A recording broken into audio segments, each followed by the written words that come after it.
Walker Mel from WFNZ. Walker, a lot has happened today in this indictment where 30 individuals have been, I guess, talked about in this illegal gambling ring. There are two different situations ongoing here.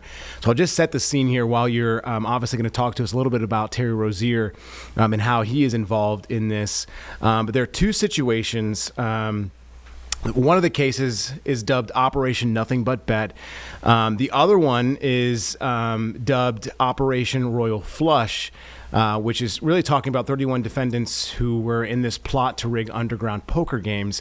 Now, Mr. Rozier was involved in the other plot, it seems like. And there's a timeline about this. And in the NBC article, Walker talks about specifically the March 23rd game of 2023 when the Hornets were facing the Pelicans. And then allegedly Mr. Rozier telling a family friend about going down with an injury. So let's talk about this. Set the scene for us. You covered and have covered the Hornets so much over the last decade or so, and you were really front and center when Terry Rozier was here playing for Charlotte, was a favorite player for a lot of folks on the Hornets. Talk about that timeline and really, what kind of sticks out in your mind from this case that we're seeing today. Yeah, well, thank you for having me. So, yeah, I was covering it front and center. I didn't know what I guess I was covering front and center at the time until all this information comes out today, which is, pretty alarming within the league, I think is safe to say. So with Terry Rozier, you mentioned that game. You mentioned that game in March 2023, 2023, where, he told a childhood friend that he was going to be exiting the game early before it was public knowledge. And that's the real issue at hand. And that, okay, you tell your friend that you're going to exit the game early before it's public knowledge. Now what your friend can do, and it's allegedly what he did, was that he sold information that Terry told him to different people, different bettors, associates, and then their proxy bettors. And all of these people made money off of something that was not public knowledge in a controlled environment, when the very nature of gambling is something that is supposed to be a non-controlled environment. You are taking a risk, and then you remove a ton of that risk once you get this information and you're able to profit hundreds of thousands of dollars. And then so the real issue as well is the fact that his friend allegedly flew up to Philadelphia to collect the funds and then drove to Terry Rozier's house allegedly afterwards to where they counted the money. So this is a big issue with Terry Rozier and the NBA at this point. You mentioned the other operation that Terry Rozier is not involved in. Chauncey Billups is. Damon Jones actually is the former NBA player that was this indirect coach with the Lakers for quite some time over the last couple of seasons, but he's involved in both cases as well. And so with the Terry the specifics of it is with Terry being a part of it, that kind of puts the spotlight on the Charlotte Hornets in some level, even if the Hornets aren't accused of any wrongdoing, not accused of having any knowledge of the situation at hand as it was going on.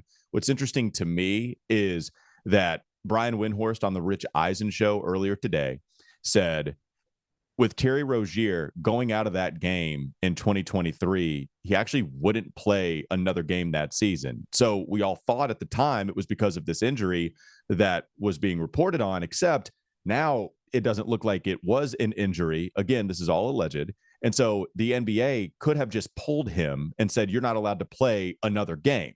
So if that was the case, the Hornets have to know something is going on. I don't know what. That's all speculation as far as what the NBA would have told him, what would have been said to Terry Rozier, and how much anybody knew at the time. We just know that Terry didn't play the rest of that 2023 season. Eventually, he would play the following year with Charlotte for a while before he was traded to the Miami Heat. So, yeah, a lot of interesting stuff coming out of all of it, and it'll be fascinating to see how Adam Silver and the NBA respond.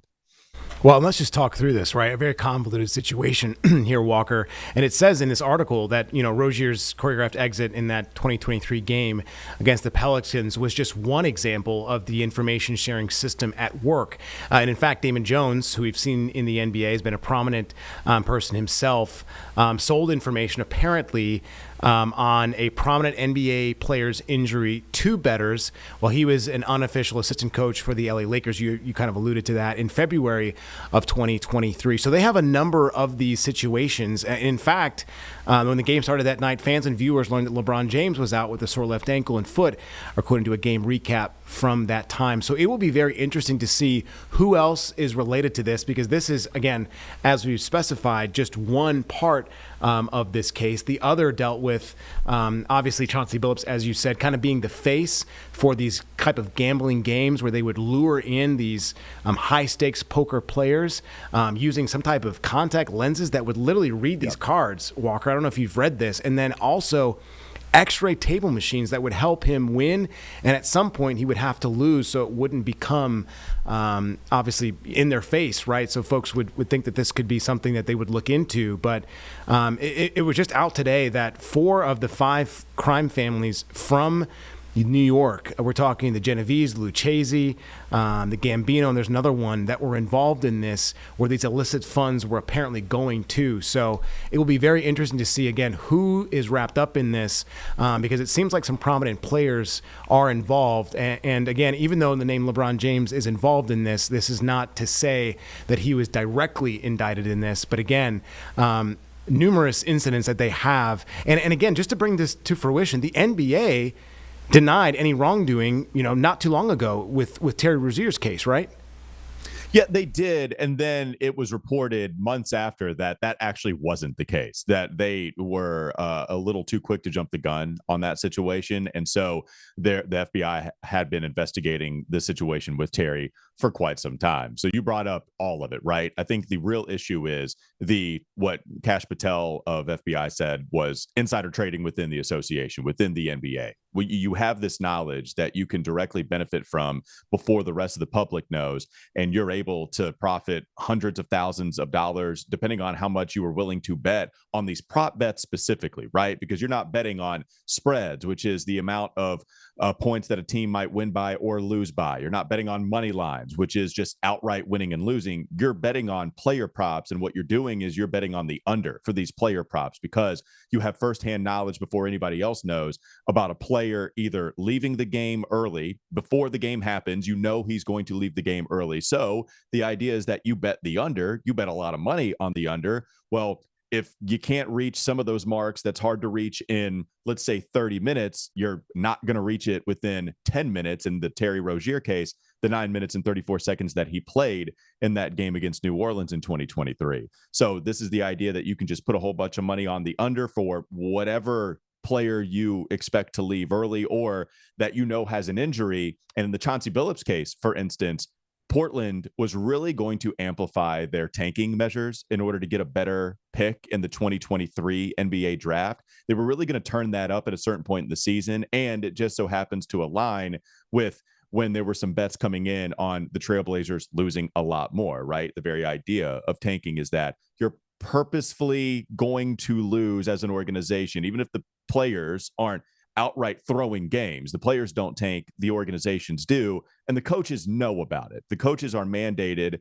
by the front office to play players that aren't as good. So Damian Lillard wasn't playing at a certain time all the way back a couple of years ago with the alleged incident, and he actually wouldn't play another game. I believe they lost 15 of the last 17 games, and money started coming in right at the very beginning of that losing streak, which at the very, very least looks fishy. So yeah, there's a lot out there in terms of what Chauncey Billups was accused of in terms of allowing others to know this information, giving insider information away and selling it.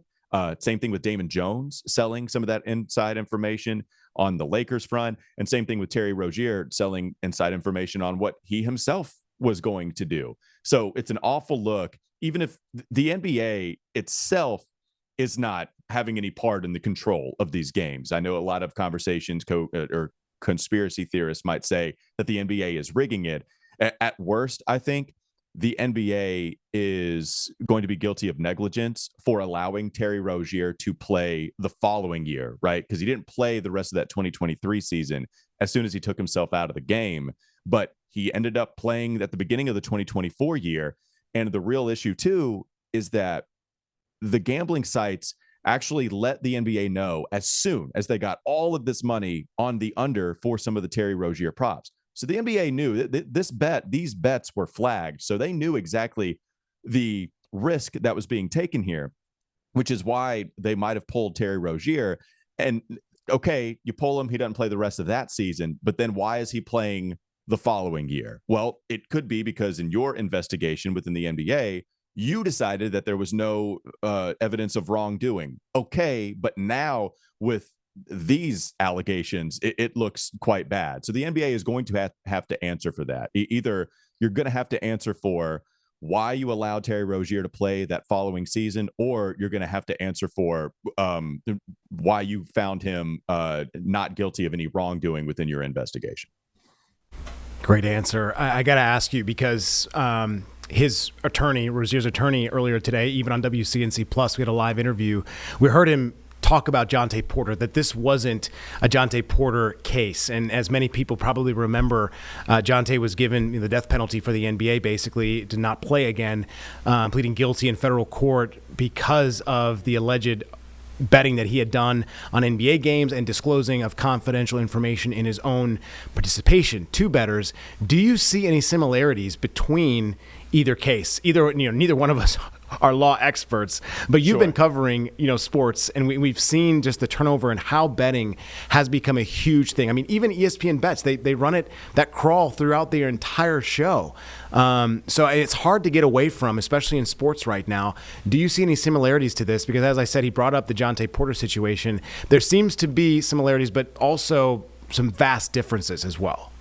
Well, yeah, I mean, absolutely. Just to simply answer your question, yes, there's absolutely similarities here. The similarities are that you allow people to know you're not going to play in the game, or you're going to leave the game very, very early. So now these people can take advantage of these unders on prop bets. They know you are not going to reach the mark, and therefore they can profit, in this case, hundreds of thousands of dollars. And so Jontay Porter, with the NBA conducting an investigation themselves, they found all the evidence of wrongdoing because there wasn't a whole lot of discretion used here, right? Like, this isn't the smartest of activity via all of the crime that's going on. When you're putting hundreds of thousands of dollars or $100,000 on random NBA props in the middle of March, that's going to raise some flags. And again, going back to that previous point, gambling sites flagged this. They are incentivized to catch this sort of thing so they can go preach to their consumer, hey, it's all fair. There's no funny business going on around here. They want to be able to sell that to their consumer. So this is not great for business, right? People don't want to feel like they're betting on something that is rigged and they're going to lose, and all they're doing is lighting money on fire. So it's why these betting sites, they are flagging it. They are letting the NBA know. The NBA is going to conduct an investigation themselves as a separate entity. And in the Jontay Porter case, there was just an overwhelming amount of evidence that was not going to be able to truly be defended. Therefore, he pleads guilty and he's now in jail. Like that, you mentioned it, the death penalty, lifetime ban from the NBA. That's absolutely at play here with Terry Rozier also, as long as he's found guilty. Same thing with Chauncey Billups. Same thing with Damon Jones. So, yeah, there are plenty of similarities. And I understand it's in the best interest of Terry's attorney to say, no, there's no similarities here. Yeah, there absolutely are. Yeah, it's going to be hard, I think, to defend some of the evidence that could be brought up in court. Obviously, we'll have to see where that goes. Set the scene. Last thing for us. You were talking about 2023, the rest of that season, how Terry didn't play into 2024. Can you kind of talk about how Terry even got to the Heat, what that looked like at that time, to kind of set our memory straight, just to remember? Yeah, no, it's a good question because Terry Rozier on the basketball court, and look, he was a really important player to this franchise. So to try to wrap this up as much as possible, it's a long story, but remember, Terry Rozier came to Charlotte off of the heels of what I consider to be the best Hornets player of all time in Kemba Walker. So there was a sign and trade conducted. Kemba Walker goes to Boston, and in order for Boston to land Kemba without any competition, they agreed to a sign and trade. And in that sign and trade, what came back to Charlotte was Terry Rozier. And a lot of people hated the move, but what happened was Terry actually found a home, played really well, was our clutch time performer, was in contention for the newly found clutch award in the NBA that's been in existence for like the last couple of seasons. He really mattered to this team, and he came through in a lot of clutch moments. He was averaging 20 points per game. He was a really good three-point shooter. He was somewhat of this mentor to some of the other younger players on this team. And so that kind of speaks to him being a beloved player by Hornets fans, more so than your average Hornets player that had suited up in the purple and teal for, I don't know, 5 years plus. Terry Rozier was beloved. He was starting to hit a little bit of a lull with this team, but even more so than that, the Hornets needed to figure out a direction they wanted to head. Do we want to continue to marinate in this mediocrity, or do we really want to pivot, maybe be bad for a while by trading some of our better players for assets towards the future and figure out what we can do in a couple of years? That's what happened with Terry Rozier. That trade to Miami actually signified a real direction that this Hornets team took by trading him for an unprotected first-round pick, which is about as valuable a single piece of a single asset can get, right? An unprotected first, it could be anything, especially with Miami having a bunch of older players. They could be bad and get a top 5 pick. If you are one of the worst teams in the league and you're awarded a top 5 pick in the NBA draft, because you traded it, you don't get it anymore. That belongs to the Hornets. It's extremely valuable. So it was shrewd business on part of the Hornets, especially with Terry Rozier being injured down in Miami, really never, ever finding his footing. It's been a complete disaster, honestly, down there with the Heat organization, separate from this incident, which we can all agree is a pretty big disaster. So that's how he was traded. That's how he came here. That's the kind of life he created for himself with Hornets fans. And this is how he's in Miami. And we might be looking at how he's going to be out of the NBA entirely. Fascinating stuff to see with what's going to happen with Terry Rozier's future. Last thing, how do you, if you were Charles Lee, quell the hoopla that will happen around this? As we've talked about, the Hornets are going to be involved in this in some form or fashion. They're going to have to be, because he played, Rozier was here for quite some time. So if you're Charles Lee, right, we have this team with a lot of rookies. So many of them played well last night, right? 1-0, unselfishly passing the ball around, all this optimism for this new season. And then we get this huge indictment that does include a former player in the Hornets. How do you think Charles Lee goes about, stymieing all the negative stuff that's going to come from this, especially as they're headed with this momentum into this new season? Yeah. So it's natural to think that they're going to have to address this head on and then move forward. I actually don't think it's going to be that big of an issue for this team. One, there are quite a few young players on this squad that don't know who Terry Rozier is. In fact, 3 rookies just suited up in their opener, and they don't know about Terry. Now, LaMelo does. Miles Bridges does. There are some new acquisitions within the last year that didn't play all that much with Terry or didn't play with him at all. And so that kind of helps move on. But I guess the real issue would be, okay, LaMelo, are you good personally because this was clearly a friend? Miles Bridges, are you good personally because this was clearly a friend? Everything good with you? Cool. Let's move on and try our best to help the Charlotte Hornets win basketball games. With Charles Lee specifically, he actually never coached Terry Rozier. So with Charles, it's less of a question about how he handles his team and more how the players that did suit up with Terry handle the situation moving forward. I think as an organization, what are the Hornets going to have to answer for? What's good for them is I don't think a whole lot. They'll be asked some questions. I think the questions that will be asked is, when Terry Rozier didn't play the rest of that 2023 season, what were you told by the NBA? Why didn't he play? They're going to answer that question with no comment. They're going to say, look, we're going to leave that to everybody else involved. Terry Rozier is not a member of the Hornets anymore. We're just going to address players that currently suit up for the Charlotte Hornets. It feels like probably a no comment type of answer. That's what I would guess that we would ever get. But also, in terms of worrying about the wrong stuff, right, there are plenty of bigger fish to fry for the NBA. Local media might care what Charlotte's hands are in this. And I really think this. I don't think the Hornets are going to be found of any wrongdoing here. Like they didn't know, right? There's no allegations towards the Hornets that they knew what was going on with Terry when he told his friend that he was going to leave the game early, right? The only thing that they would have known is if he was really injured, and maybe even not that, maybe Terry Rozier just said, I'm sick, I'm not feeling very good, and the Hornets couldn't find anything, and they were just trusting that Terry was telling the truth. If it was flagged and the NBA knew and they told the Hornets to pull him, now we got to figure out if they told the Hornets exactly why they need to pull him for the rest of the season, where Terry went. Did he spend the rest of the time with the team? I don't remember him on exit day all the way back in 2023, but perhaps he was there, perhaps he wasn't. I don't know if those are important enough questions for national media to ask. Local, I think the only reason that we would ask it is just out of sheer curiosity. I don't think anything really legal comes from it in terms of the Hornets being guilty of any wrongdoing. I think you probably, if you're the Hornets, get to wash your hands of all of it and say, he's with the Heat, he's not our problem, we're good. And they're not entirely wrong about that. Great. I appreciate you taking that question and fielding it for me. Is there anything else that we didn't cover that you think in your mind should be brought up or to talk about at all here, Walker? Yeah, no, I appreciate you giving me the platform because this is interesting to me, okay? It's going to be really hard to legislate all of the parameters that come with legalized betting.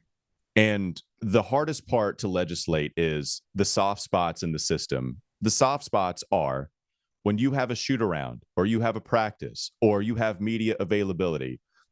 People like myself, people that cover the team for newspapers, for any publication whatsoever, are inherently going to develop relationships with people a part of the organization, whether it be a player, a coach, a trainer, a person on staff, somebody that works in the Spectrum Center that knows one of the players really well. And so it gets really hard to control all of the information out there. The NBA players, it is constantly a reminder for them by the league, by the team, that they are not allowed to let people in on that kind of knowledge. If you are going to be, if you're going to miss the game and they haven't released it yet, you can't tell anybody, so they can go rush to their betting site and put a whole bunch of money on the under, or even just $5, $10 to where it's not nearly as obvious. It's going to be really hard to legislate those soft spots in different relationships, different forms of communication that you might have.